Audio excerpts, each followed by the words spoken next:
Air force ಒಳಗಡೆ ಅಗ್ನಿವೀರ್ ವಾಯು intake ಹುದ್ದೆಗಳನ್ನ ಬಿಟ್ಟಿದ್ದಾರೆ. ಇದಕ್ಕೆ ಹುಡುಗರು ಮತ್ತು ಹುಡುಗಿಯರು ಇಬ್ಬರು ಕೂಡ ಅಪ್ಲಿಕೇಶನ್ಗಳನ್ನ ಹಾಕ್ಬೋದು. ಅಪ್ಲಿಕೇಶನ್ ಸ್ಟಾರ್ಟ್ ಆಗೋದು ಜುಲೈ 11ನೇ ತಾರೀಕಿಂದ, ಹಾಗೆ ಅಪ್ಲಿಕೇಶನ್ ಕ್ಲೋಸ್ ಆಗೋದು ಜುಲೈ 31ನೇ ತಾರೀಕಿಗೆ.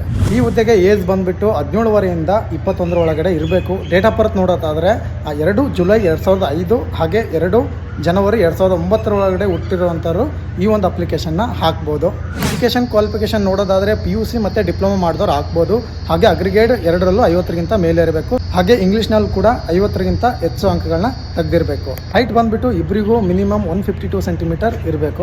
ಫಿಸಿಕಲ್ನಲ್ಲಿ 1600 ಮೀಟರ್ ರನ್ನಿಂಗ್ ಇರುತ್ತೆ. ಹುಡುಗರಿಗೆ 7 ನಿಮಿಷ ಟೈಮ್ ಕೊಡ್ತಾರೆ, ಹಾಗೆ ಹುಡುಗಿಯರಿಗೆ 8 ನಿಮಿಷ ಕಾಲಾವಕಾಶ ಇರುತ್ತೆ. ಹುಡುಗರಿಗೆ 10 ಪುಷಪ್ಸ್ ಇರುತ್ತೆ, 10 ಸಿಟಪ್ಸ್ ಇರುತ್ತೆ, ಹಾಗೆ 20 ಸ್ಕ್ವಾಟ್ಸ್ ಇರುತ್ತೆ. ಹುಡುಗರಿಗೆ 10 ಸಿಟಪ್ಸ್ ಇರುತ್ತೆ, ಹಾಗೆ 15 ಸ್ಕ್ವಾಟ್ಸ್ ಇರುತ್ತೆ. ಸ್ಕ್ವಾಟ್ಸ್ ಅಂತಾರೆ ಕೂತೆದಳೋದು. ಸಿಟಪ್ಸ್ ಅಂತಂದರೆ ನಾವು 6 ಪ್ಯಾಕಿಗೆ ವರ್ಕ್ ಮಾಡ್ತೀವಲ್ಲ ಅದು. ಸೆಲೆಕ್ಷನ್ ಪ್ರೊಸೀಜರ್ ಬಂದುಬಿಟ್ಟು ಮೊದಲು ಆನ್ಲೈನ್ ಟೆಸ್ಟ್ ಇರುತ್ತೆ. ಇದು ಪಾಸ್ ಆದ ನಂತರ ನಿಮಗೆ ನಾರ್ಮಲ್ ಡಾಕ್ಯುಮೆಂಟೇಷನ್ ಹಾಗೆ ಫಿಸಿಕಲ್ ಇರುತ್ತೆ. ಇದಾದ ನಂತರ ನಿಮಗೆ ಮೆಡಿಕಲ್ ಇರುತ್ತೆ. ಫೈನಲ್ ಮೆರಿಟ್ ಬರುತ್ತೆ, ಡಾಕ್ಯುಮೆಂಟೇಷನ್ ಆಗುತ್ತೆ. ಅಪ್ಲಿಕೇಶನ್ನ agnipathvayu.cdac.in ಒಳಗಡೆ ಹೋಗ್ಬಿಟ್ಟು ಈ ವೆಬ್ಸೈಟ್ ಒಳಗಡೆ ಅಪ್ಲಿಕೇಶನ್ನ ಹಾಕಬೇಕು.